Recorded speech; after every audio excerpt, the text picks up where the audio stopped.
your dad, Senator John McCain of Arizona, a toss-up state right now, yeah, could go to Hillary, has made a very definitive choice, and you played a role in that. Yeah, this was not an easy choice by anybody's standards. Both my and my family respect the will of the voters, but I think when the videotape came out, you know, I spent, as you know me very well, Harris, I have spent a great deal of my life going to college campuses, speaking to young people, defending the fact that the Republican Party isn't a sexist party, that this is a party for women.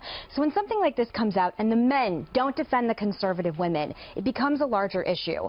I think for Paul Ryan, and I disagree with you on this, he is in a completely untenable situation because he has to focus on controlling and saving the House and the Senate, which could be in play right now, and we don't want it to be like Goldwater in '64, which it very well could be. And then you want to talk about a scary situation? Hillary Clinton as president with the House and with Congress as well, excuse me, the Senate as well. And I think this entire situation, there is a certain point where character and the ideals and convictions that you live and espouse for your entire career and your entire life has to mean something. When you're talking about politicians and what people hate about politicians, they hate inauthenticity. And I think for me, for my family, it is something that I am just no longer comfortable supporting. The only issue, the few issues I have with Republicans who have turned their, who supported Donald Trump and have now turned their backs on him. Your dad's a different situation too, I think, personally, with all respect, because of the comments that he made about your father specifically a year ago. So there's more history there.